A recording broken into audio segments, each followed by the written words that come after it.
Hello, and welcome to the latest episode of the Give My Head podcast. I'm Tim McGarry, joined by my comedy colleagues Michael McDowell and Damon Quinn. We discuss politics, comedy, art, culture, everything that we can think of in Northern Ireland. And good news, ladies and gentlemen, we are now over a year in this podcast. We're finally going live. We're doing a live podcast, ladies and gentlemen, in the Mandela Hall at Queen's University on Sunday, the 12th of October. We'll be reading some old extracts from episodes of Give My Head Peace.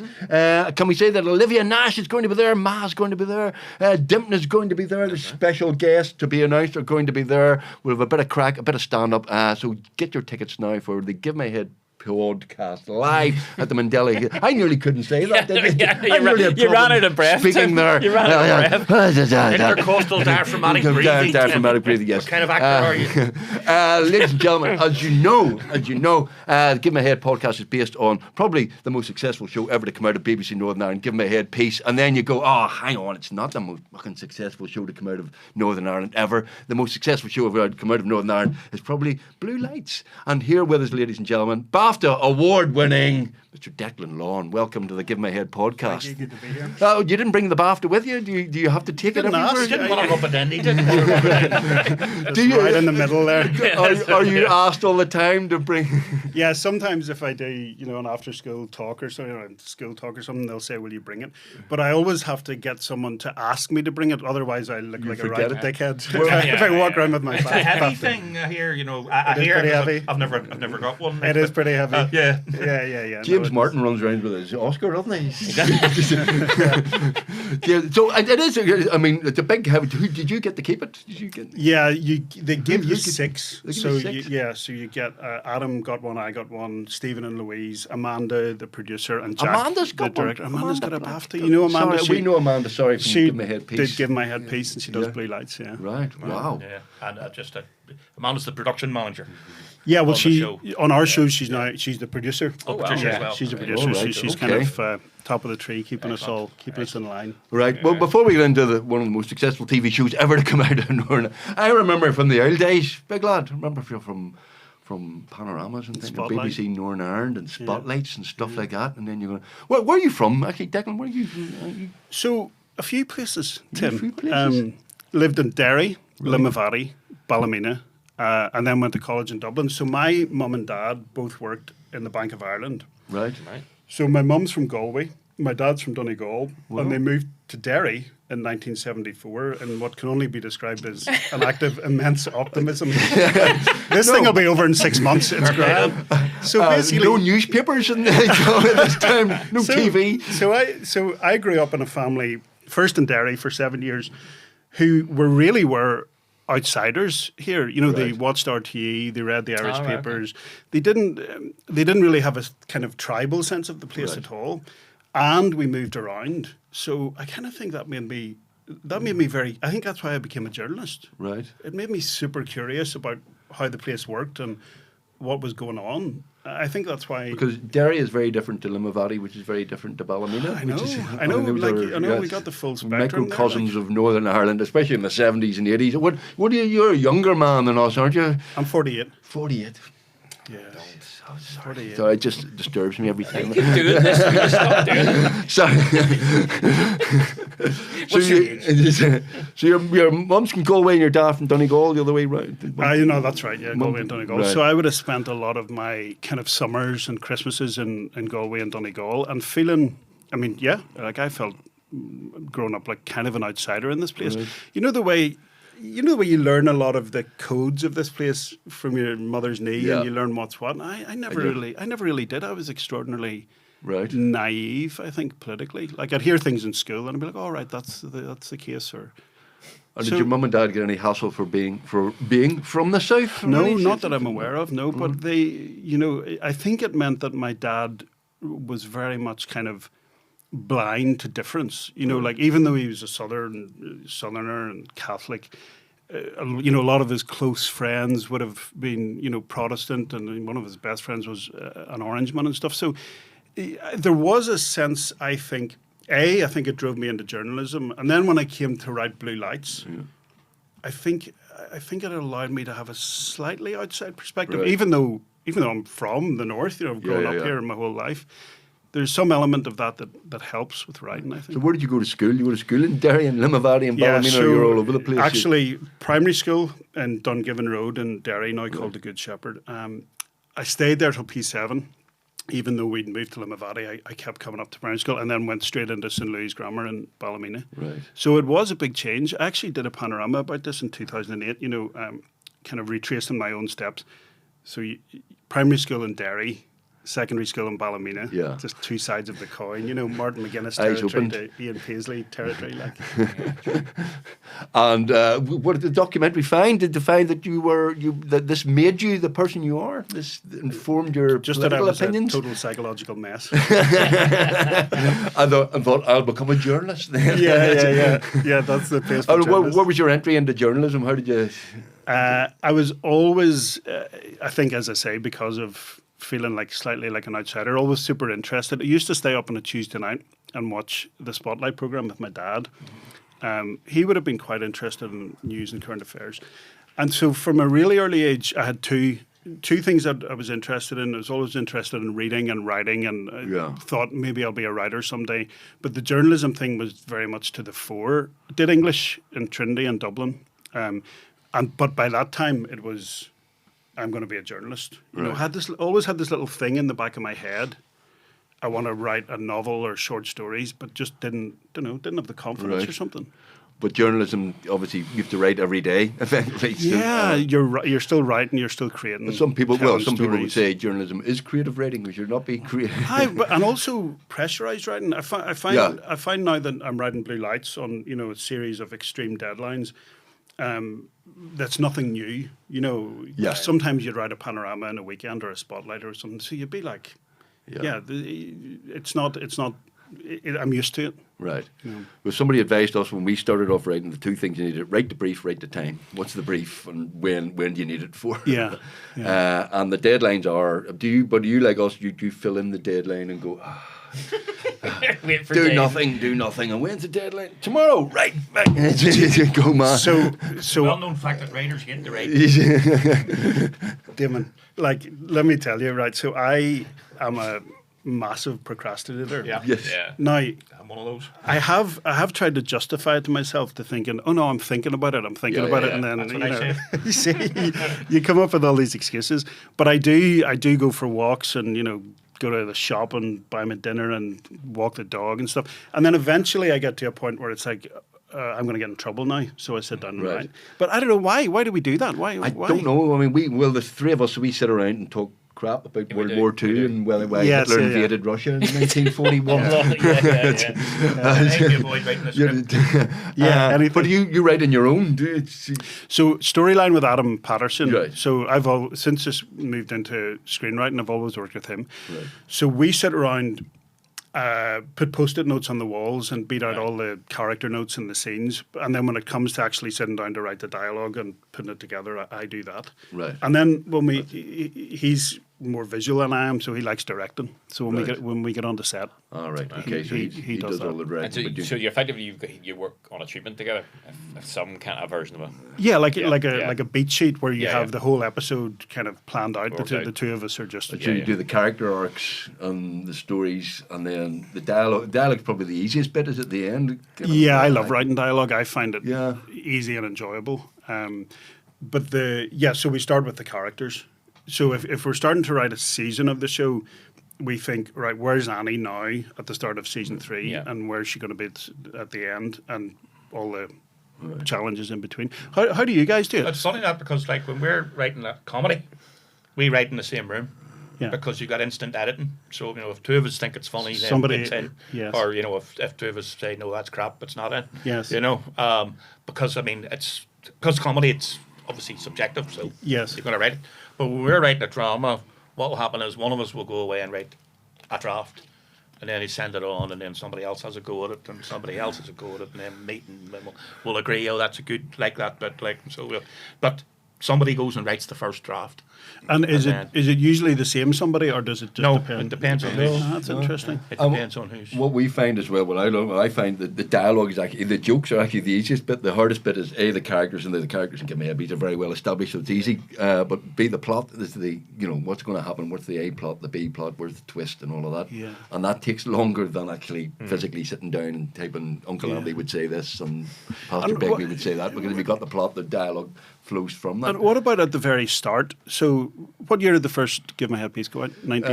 Well, Two Ceasefires and a Wedding was 1995. 95. Give My Headpiece started in 1998. God, 30 years ago. 98. 98, yeah. So you'd done Two Ceasefires, right? But when the show started in 98, were you nervous about it? Yeah. We must wrote, have been, we wrote 6 episodes, and they went very well. And before they even went out, the BBC came to us and said, "We think this is going to go well. Would you like to write another 6?" And we went, "Yeah." And then went away in panic and went, "God, we've written everything." We've got every plot. We've got ridiculous stories. That's so. There's no more. There's no more in this. Way up.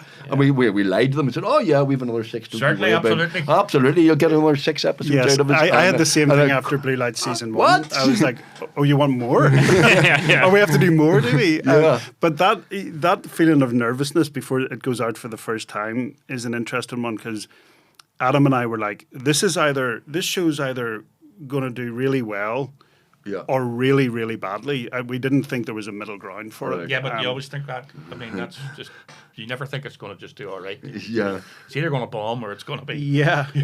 I remember we've had this tradition now when the first episode of a season goes out we go to the Jackie Nettle in Stranmillis for a pint, and we don't watch it. We've seen it 100 times, but you're just kind of like keeping half an eye on the social media, going, what do they think? This series is bombed. What's this nonsense? Yeah. But it is. But at least you got a pint in front of you if it does. Judgment now with stuff. Instant. It's instant. Yeah.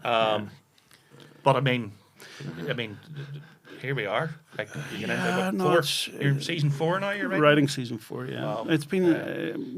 We didn't anticipate really that it would have this level of success, because the audience that we were most worried about was the audience here. Right. Because it's about the cops, and You we know, just thought what's maybe controversial about policing in Northern Ireland. I know. So we decided we'd base it all on the experiences of this peeler called Billy.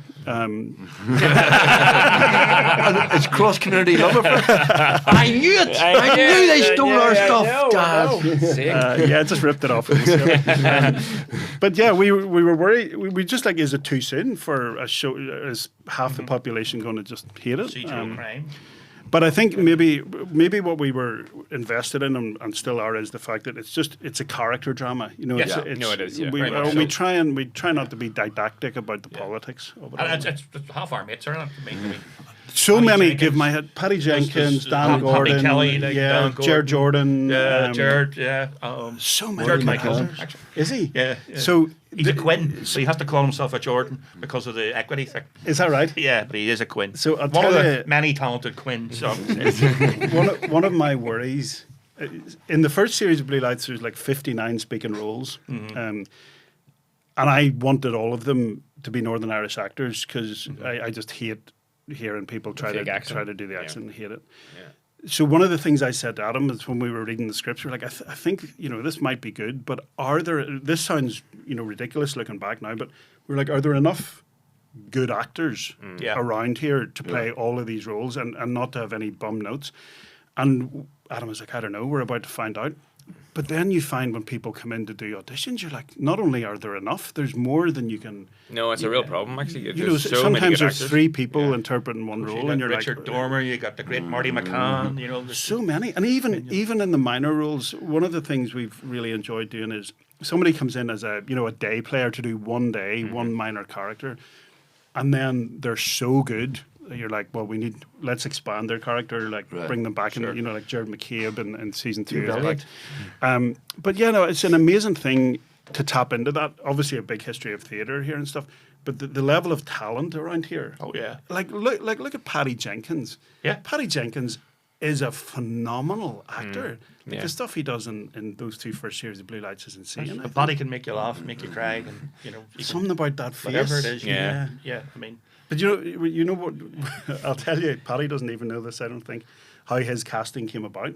all right. So we're looking. Paddy, are you listening? Yeah, I don't think I ever told him this. So my wife Breege is quite a cross Blue Lights. Like every time we finish a script, she'll read it and she'll even watch some of the auditions. Like so, we call her the secret exec. So we were looking for someone to play the happy character, and on this occasion it was kind of hard to find someone who just had that note of kind of proper pathos and stuff. And for some reason, we were at the Panto in the Opera House. We did even though our kids are like older now, they're Right, like okay. 19, 17, 15. We still go every year. And Paddy's doing his thing in the Opera House, and Breege nudged me at the interval and said, "What about him?" Right? And I was like, "How did you see that in what he's doing up there?" And then I went in the next day and said to Stephen Wright, didn't say Breege had said it. I said I'd had this. I had a brilliant idea. And I said, "What about Paddy Jenkins?" And Steve was like, "I think you're right." And he auditioned, and he was amazing. Yeah. And May McFetrich didn't get a look in. That's ridiculous. No, May's all over season 4. One of the strangest reviews I read was one that said that Blue Lights was like a police sitcom with all the jokes taken out. Oh yeah. And I was Who just wrote that? I'm thinking, trying to see for remember. series 4, Yeah. you know, Billy should join the station. If you want to get the jokes, Billy. you know, get Billy to join the Well, station. that would be a way to get the jokes back in for sure. Yeah, That was a strange review. I do remember that review. I can't remember who wrote it, but you're never going to please everybody all the time. Like that's for sure. Yeah. Especially as the show goes on, people will just take a gin at and stuff. The best compliment I can give you is I've met a few peelers over there. Yeah. Do quite a few peeler gigs and stuff like that, and they all say, I said, "How accurate is that?" And they would go, 70-80%. That's not bad, yeah. Which is pretty good I'll for take a that. cop show. Yeah, no, genuinely, you found that? go genuinely that they 8%. Well, do you know what? I'd say any cops I've ever spoken to about the role of Billy have all said, "There's a guy like that in our station. There's a guy like that in our station. He just hangs Well, you see, not to hark on to give me a headpiece, but Billy the Peeler, we deliberately didn't make, sectarian peeler or anything like that. He was a lazy shit. Yes. He only interested in the money. I've told you before, it came from And he the fact- wanted, he would bang whoever's head he was supposed to bang, depending on who's paying him. Without slanging any of the guys who ended up going into the police when I did A levels, a lot of them failed A levels, and I said a lot of guys in the police, and this was the time of the Troubles, remember, it was like 82, 83, were going in because that was the only job there was. And they were going in. They said they're not there to be sectarian. They're just there to get through it and get paid money. So I mean, and they're going to do as little as they can do as and that's. And a lot of them, and a couple of guys who went into the police, I went, he doesn't do fuck all. So that's why I based Billy on. But that's the truth. And do you use? I always think about Give My Headpiece how, how kind of important it was at that time for people to collectively laugh at themselves and then the other side too. Yeah, we solved the troubles. Yeah, no, you On the did. Good Friday agreement. But it was important. Like, Where's our Nobel Peace Prize? Where's our BAFTA? but do you know what I'm saying, though? I Well, think there's money with a Nobel Peace Prize.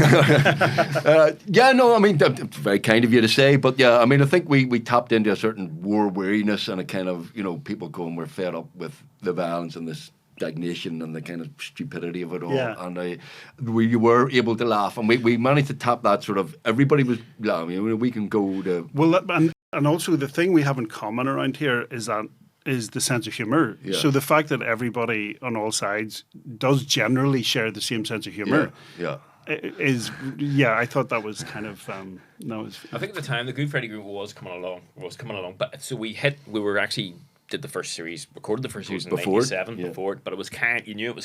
kind of building to it, so that helped. And then you had the Drum Creek Crisis was in its full mode, and I think that heightened everything. So when we were coming out to do this stuff, there was kind of a bit of a release valve. So I think that first two series there was a lot of that took a lot of.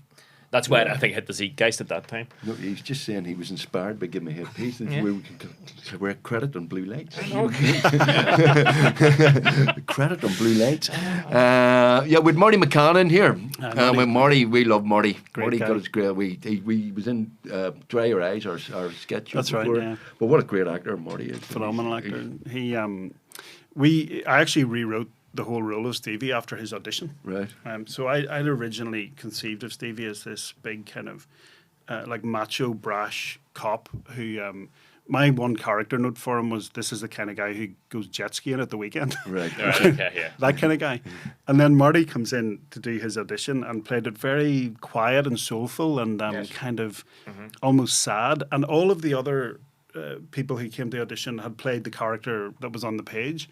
And for whatever reason, Marty comes in with these kind of sad eyes and does it all quietly. And Gilles, who was our director in season 1, brilliant French director, kind of came into the office and pulled me out and said, "You have to watch this audition.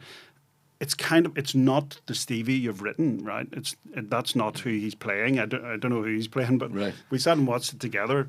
And Gilles was like, I won't try and do his accent, but he's like, I think I prefer this Stevie. He does that, Marty. That's what he does.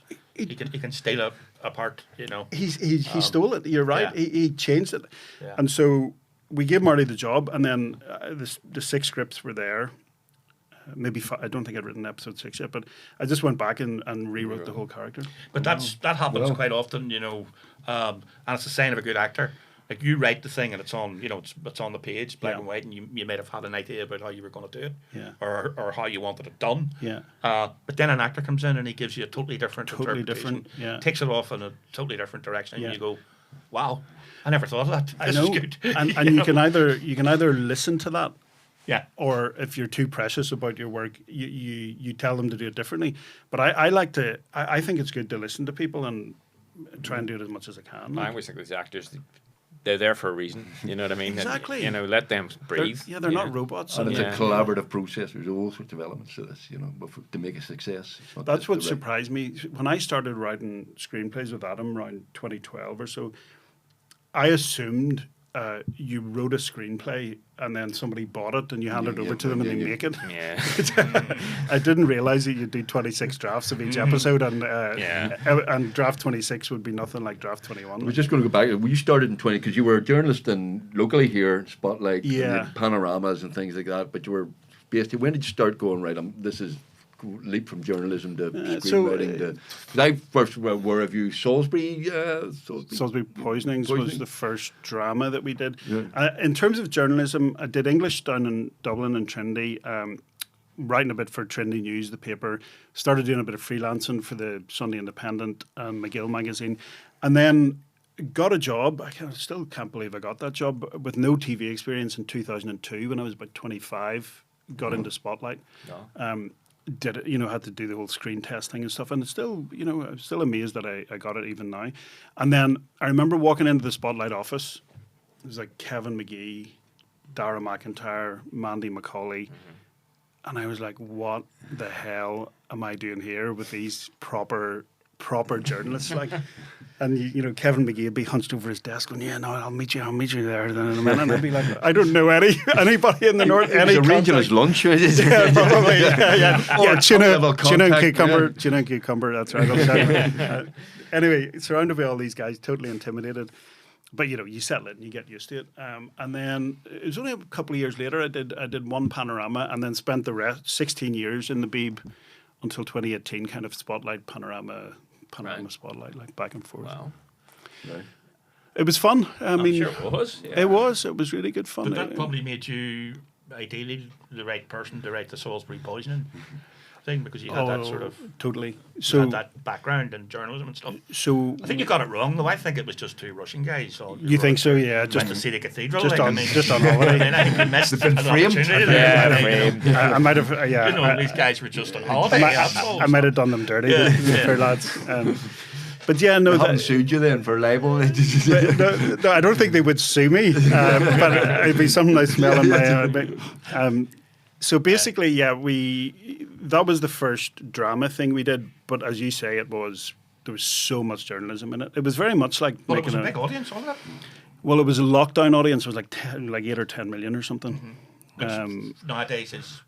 Which is unheard of. But even then it was, and since everyone's stuck at home. But I'm not doing it down. I think I'm very, very proud of it, but it was massively journalistic. So Adam and I were 4 months or something in Salisbury, Monday to Friday, meeting people. And then you have to take real life. Writing Blue Lights is easier because it's fictional. It's fictional. Oh, absolutely. Yeah. So with Salisbury, you have to take real life. You guys have done this before too. And then you have to make it into drama. And drama has demands. You know, you've got your act structure. You've got, you know, you need crisis and climax. And then also you have to consolidate timelines. And, you know, you've got 3 hours to tell something that happened in 9 months. Yeah. So I remember we did a thing that drama people do, but that panorama people never do, which is we went to the people who were in it before we shot it and sat at their kitchen tables and let them read the script. Now, if you're in panorama, you're never, ever in a million years going to let anyone read your script. But I was surprised when the producer said, well, you just let them read it, see what they think. And I was like, what? And they were like, it's not journalism, they can read it. So I remember sitting with Tracy Daskovitz at her kitchen table, and she was leafing through it. And it took her, you know, 3 episodes, an hour long each. It took her 3 hours to read, more or less, or 2.5 hours. And and then she had a few pointers. Well, we did that with everyone. Just went around. Oh, well, they make you do that. I mean, we've had that we did the Brent Smith drama, and that's right. In particular, I mean, BBC editorial policy. Just you have to show them the script. You have to say this is what we're you have to. This is what we're doing, and get there. Yeah. I mean, I mean, the amount of changes that you have to make, you know, but along the way. That's why, I mean, I think I would in the future tell another true story, but it's a different, well, you guys have been through it. It's a different level of responsibility, isn't it? Like when you're like, this is what happened. And the thing about those shows is that's what exists in the public's mind for the future. You know, when people think about the events of Salisbury, most people think, you know, Anne-Marie Duff and all that, you know, so it's big stakes, like, you know. Oh, JFK changed everything, you know. More Americans now believe that Kennedy was killed by it was all a conspiracy, plot and a conspiracy. But a lot of it is because of Stone's film. Yeah, which is a great film. It is a great film. It is a great film. Yeah. But And not, well, you know, I just think. All right, sorry, I'm in the pay of the Yeah, you are. I let that slip, didn't it? I wasn't here. I always suspected it. And it's also recently with Say Nothing. Yeah. Oh my God. Yeah. Wow. More people believe that Jerry Allen's was in the IRA because of a drama, not because of any Wait of the a minute, evidence. are we allowed to say that in a podcast? I don't want to get sued. I do think. Are we allowed to say that, Declan? Jerry doesn't sue. Oh, Jerry doesn't sue. Not in the 6 counties, you know. But that, I think in a sense it probably took Americans to come and tell that story. I don't know if anyone here would have touched it, like. And then that, you know, that thing at the end, the disclaimer. Jerry Ellis denies all this. It's completely pointless, isn't it? Well, that doesn't do anything. Yeah. It doesn't protect you from anything, does it? Fascinating, like. But the power of drama. You can make as many documentaries as you want. Yeah. And Spotlight certainly did. And all those other programs, you know. But it's the drama. I think it's because it kind of engages people's emotions. Yeah. You know, once you engage their emotions, it really lands. So in Blue Lights, the story of Happy, particularly in season 2, where he's trying to get his head around the past. I lost count of how many spotlights I did, you know, about victims and survivors of the Troubles. And yes, they're in your show and they may be getting emotional and it may, you know, hit relatively hard. But there's something about when you show it in drama that we had so many messages after that. Then you went and killed Richard Dormer, was it? Killed Jerry, yeah. Never gonna live Joe that got very annoyed about that. I genuinely got annoyed. I like Dormer. Honestly, Must they ask for more money? people literally shout at me in the street, going, "Why'd you kill Jerry?" I'm like, no, genuinely, because when you're emotionally invested in him, he was a great character. he was brilliant. Another good example of an actor bringing something amazing to a role. He is just phenomenal. Like he's so charismatic. Well, he played Chris Moore in our Brent Smith For drama. which Chris Moore will be forever thankful. Oh my, Chris Moore. Chris Moore's a good mate of mine. He was on this podcast. He was, yeah. Absolutely. I crossed paths with him on Spotlight, and sometimes he would produce, and I would be on camera, and then we'd flip, and he'd be on camera, and I'd be in the background. But we had about a year working together, and it was the most fun I've ever had, because he's a super serious journalist, but he's also extremely good company. Exactly. Yeah. And, you know, Chris gets recognised a lot on the street, but half the people think he's May McFetridge. So I was once with him in a bar in Enniskillen where these 2 women come up and said, like, we're big fans of your work. We love your work. And he's like, thanks very much. We're like, any chance of tickets for the Panto? and Chris took their Kincora if you want to. Chris took their details, arranged a date, told them to come and pick up their tickets at the box office, and I presume they must have turned up and was like, where's our tickets? And did he get them the tickets? No. He just said, don't worry, I'll sort it out. That's the dark side of Chris Bragg. That's not very nice. I thought you were going to tell me he bought the tickets. No. Story. Chris is like, don't you worry, come along, I'll sort you out. But yeah, Chris, and then half the time he gets recognised for being Chris Murs, so you never quite know what's coming. Right. Great guy though, brilliant journalist. Just fearless. A very good journalist. Absolutely fearless. Totally fearless, totally anti-establishment, anti-authoritarian. I mean, yeah, that year I spent working with him was one of the best professional years I've ever had. Like, just absolutely loved it. Yeah. Such good company. Yeah. The Blue Lights thing is just phenomenal. It's going way beyond Northern Ireland. It's UK, one of the biggest hits in it online. There was Times Square and stuff. It's done pretty well in America across and the world. Is it? Really done really well in Australia as well and Scandinavia and stuff. Which now that is the thing I didn't see coming like that. I thought it was so hyper local. Right. If it went well, it might do well here if people took to it here. I was on the fence about England, but I didn't really see it travelling. Like, Well, but we were saying, I mean, we were knocking our heads off brick walls for years because we were always saying, like, it doesn't matter that it's set in Belfast. yeah, You know, if the accents are the accents and it's here, but if its story is universal, Yes. I mean, cops are everywhere. Cubs you know, everywhere. Also, everybody's started a new job at some Yeah. point, felt Yeah. a bit Yeah, out of their true. depth. And then, you've got your work family, and so everything's accentuated in Blue Lights, but a lot of the themes are. Yeah. And but the other thing is, like, I love, like, all sorts of telly. I love cop shows. But if you watch something like The Wire, that is hyper local. I mean, even the way they're talking and the things they're saying. It's And so, hard to follow but it sometimes, doesn't really put you off because you're But like, it's the same with Derry Girls. Same with Derry Girls. I mean, Derry Girls is about kids, coming of age, going up in school, and that is the same the world over. It just happens to be set in a particular part of the world, which is Derry, London, Derry, in the north of Ireland. But we got this for years. Oh no, Belfast, no. If it's set in Belfast, no, we wouldn't want to do that. Or, Yes. no, you would, But I think how did you swing it? Like, how did you actually I get the BBC in London to buy into it? Like, I think that was the case for years, but I think things happened long before we came along. So I would say The Fall made a big difference in terms of a show set here that people loved. That's Jimmy Dornan. Jimmy and Gillian, Gillian Anderson, and then so things like The Fall, even the fact that Line of Duty filmed here, though it wasn't set here, I think helped put Belfast on the map as a filming location.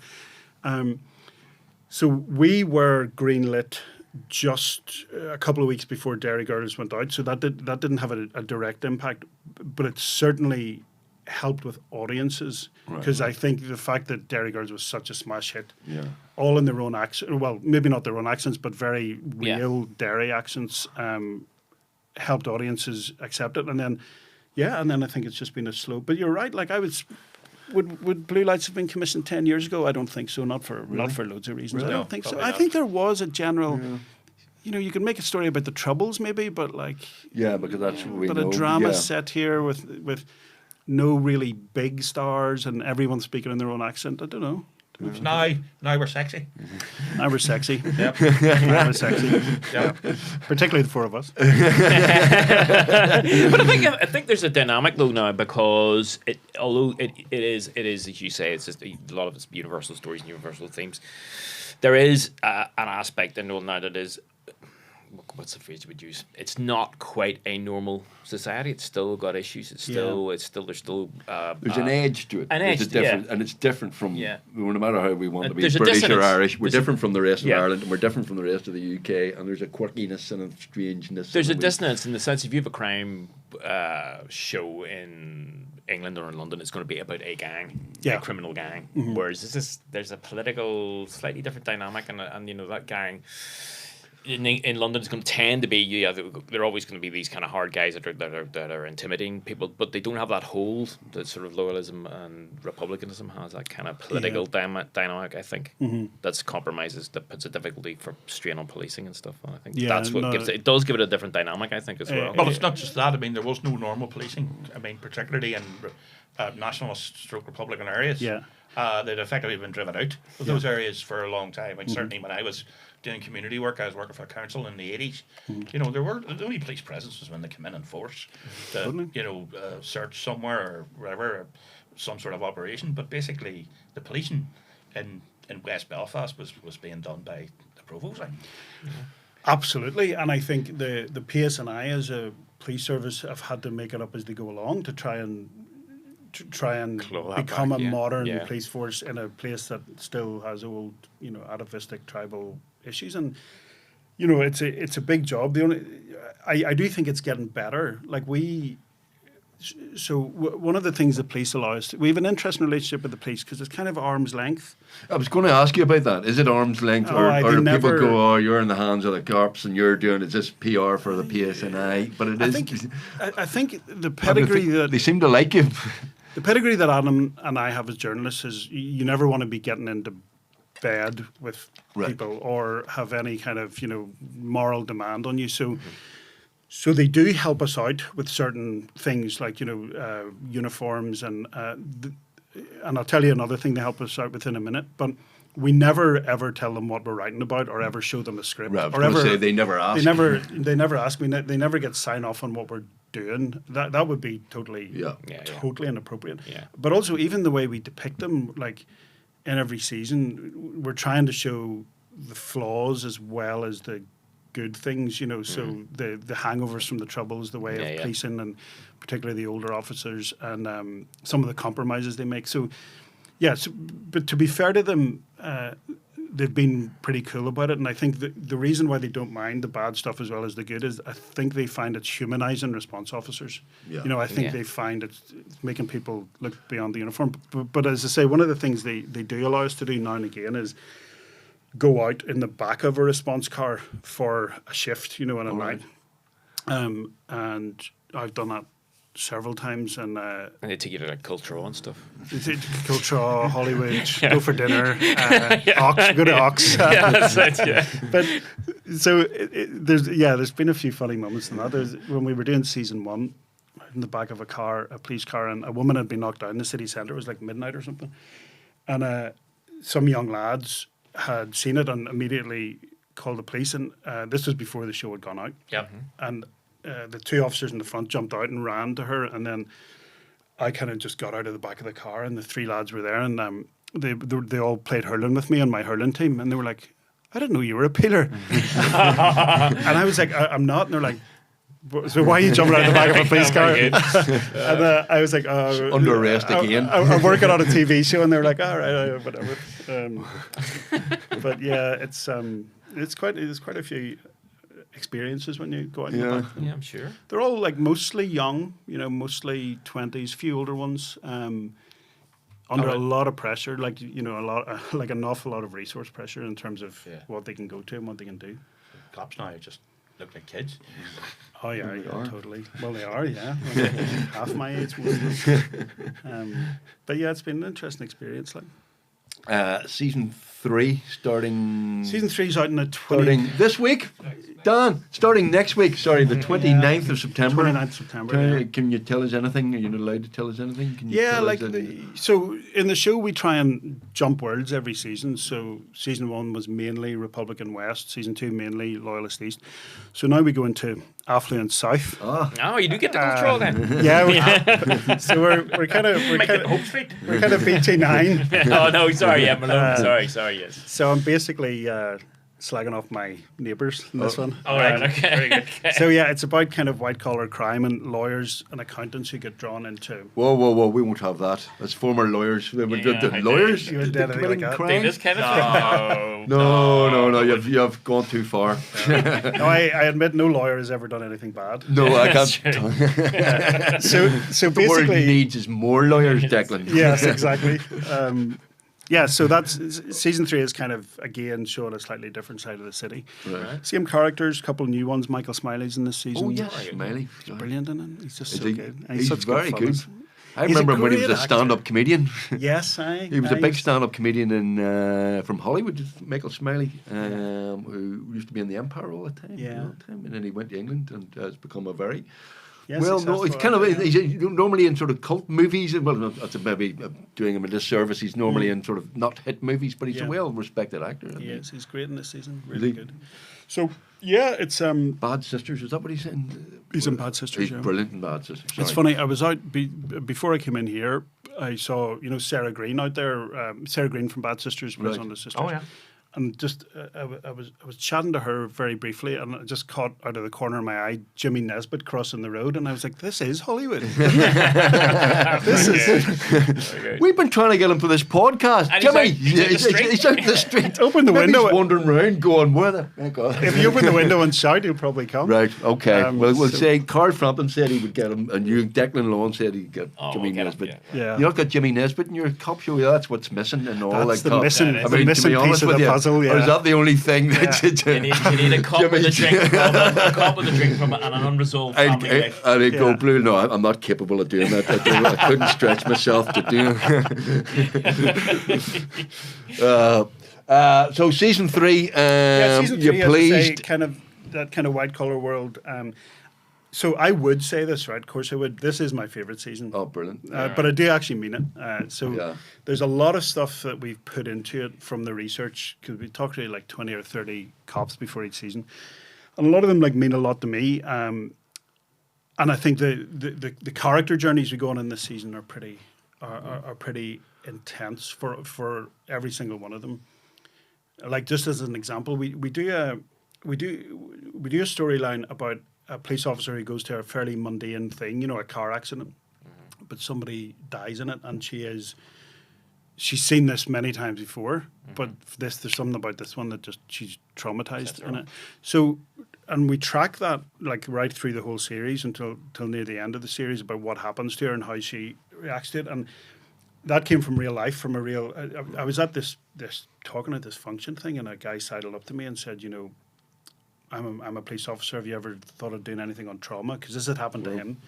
Wow. Car accident, saw something that reminded him of one of his family, and basically just spiraled, just went into a total spiral.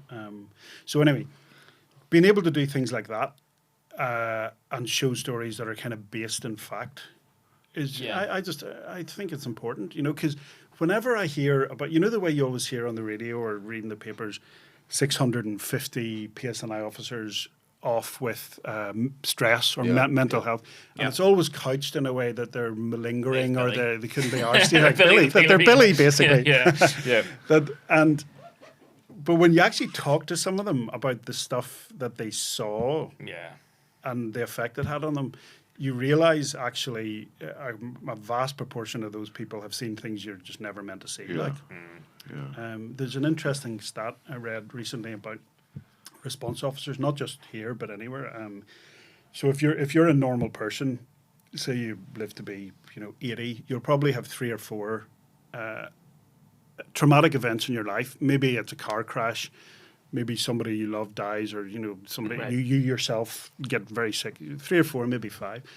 But if you're a response officer, and let's say you join at 20 and you retire at 55, and you do 30 years, you never leave response, you'll witness about 500 traumatic incidents, and so any one of those could be a thing that just triggers you. So whenever I read those stats, I'm like, that sounds about right. Like 650 cops, because they're seeing things. Is this any police force?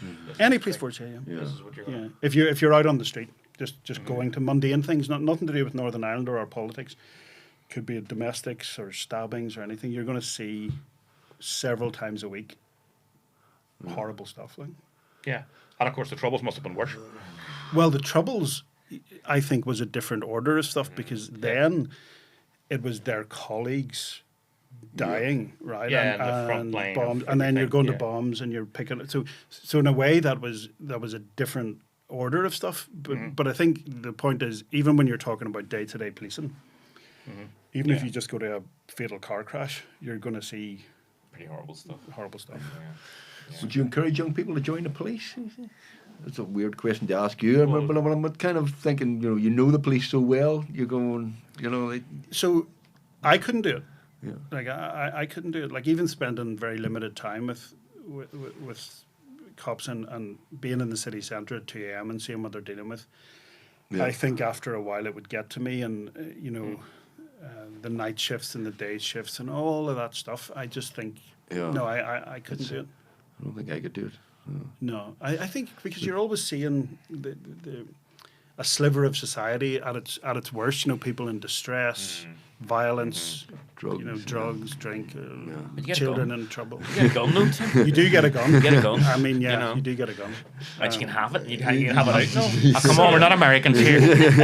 Don't need guns. So, I think the answer to your question is like I don't know. The one thing that they do seem to have a lot of is a lot of solidarity and team spirit. A lot of there's a lot of that gets them through. They do feel like a wee gang. Like. We're slightly older than you, but I would know an old peelers who said, they saw horrible things, but there was a camaraderie and a connection and stuff that was completely different. I think some of the cops I speak to today say, they're cheesed off because there's no money and all of that, and they're undermanned and stuff. It's a bit different situation. But you think there is a camaraderie and a kind of spirit? Oh, there's definitely a camaraderie. Yeah, there's definitely a big kind of. They all feel like they're part of, even within a section. They all feel like they're really part of a wee tribe, and that I think probably gets quite a lot of people through. But a tough job, like really tough. Did you get to a certain level? You've massive success and congratulations on the BAFTA and everything and millions of viewers. Do you get couldn't be arse writing the next series, or do you go, this is exciting, I'm going to make this even better, or do you go, oh geez, what am I going to do with these people now? What series 4 has been commissioned, has it? Oh yeah, I'm halfway 4. through writing series 4. You're halfway through writing series 4. Yes, so he's halfway through. Still time to get Billy the cop in. do you need any actors? Well, everyone else from Give My Headpiece has been in it. Exactly.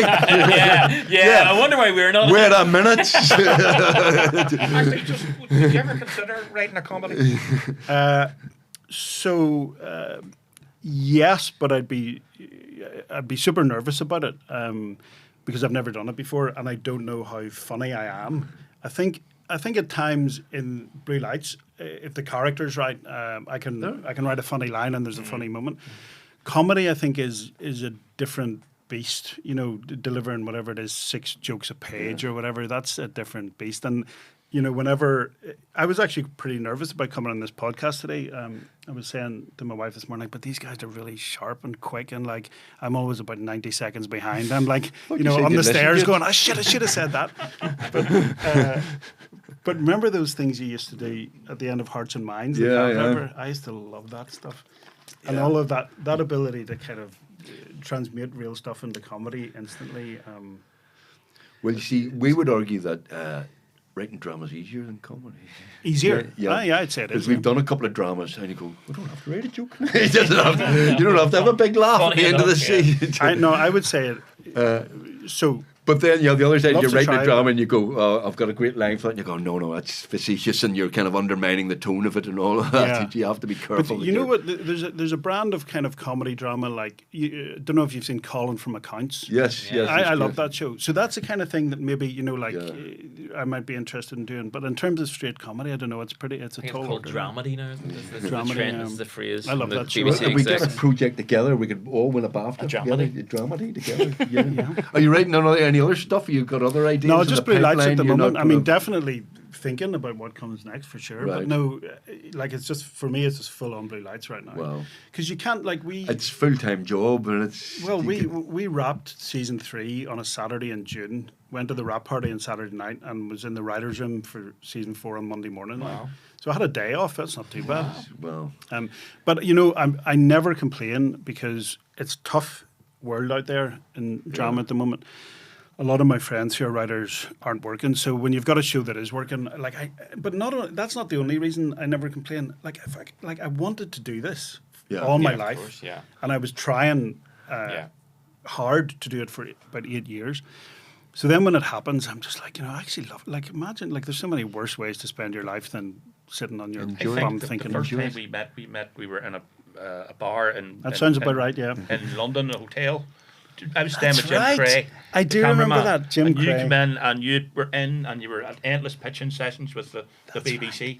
I'm just wondering, was that Blue Lights or was that even before that? That was something before Blue Lights, another project that got turned down. I'd probably say would've we had about 3 or 4 things turned down that we'd put a lot of work into. With a few beers that night, and we were complaining about the whole pitching process. We all that did. sort of stuff. It's all coming back to me now. Yeah. That was a good night.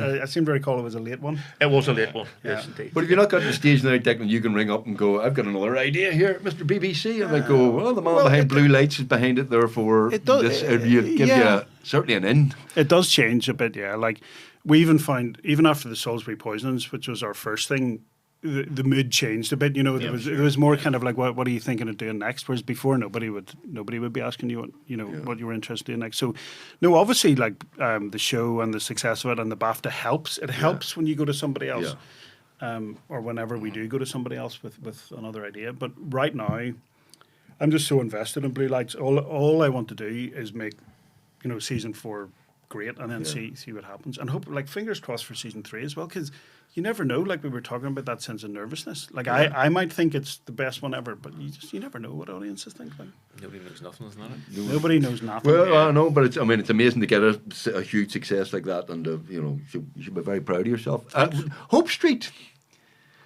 We know. I went to school with Paul Marquis. Do you know Paul Marquis? No. Paul Marquis, the guy behind Hope Street. Right, I've He's never from, met he's him. from Northern Ireland. Right, originally. okay. Yeah, I went to school with him. They're on their, what, 5th or 6th different. series? It's obviously it's an afternoon show and a different Yeah, show yeah, altogether. yeah. But bizarrely, it's doing remarkably well as well across the world. It sells really well, apparently. Yeah. I mean, and that is a big thing in television. You can make critically acclaimed dramas that win prizes and do all that, but it might not sell. But the thing, as well as you guys know, the thing that makes production companies money is dramas that sell. And apparently Hope Street does great in, like, America, and Bizarrely, Australia, Canada, places like that, Canada, yeah. And they're on their 5th season. Obviously, we share quite a few actors. Paddy Jenkins has been in Hope Street. Paddy's back in it now. Yeah. There's quite a bit of overlap there. But What are you complaining about? You've had over 25 years of Give Me Headpod. No BAFTA, no Times Square, Uncle Andy in Times Square. We made the mistake of doing jokes about local politicians. That's what we did. You did go to Nashville, though. I did go to. They went to New York. We got to New York and Rome. Yeah. So To get to Rome. we can't complain. Yeah. We can't complain. Declan, thank you very much. That hour flew, by the way. Was that an hour? It was nearly an hour. Thanks, that was a pleasure. Really appreciate it. Thank you very much. We will be watching the third, like millions of other people, watching the third series. Goes out on the 29th of September. That's right, the new series. It all drops on the iPlayer at one go. It all goes on one go, yeah. Well, wish you best of successes. Thanks. And Yeah, series we'll be 4, big hit. I am available. And he has been shot before. There's no need for that. The look of content. Don't be rude. I'm just thinking, maybe what we do is a Christmas Blue Lights Give My Head piece. Mash up.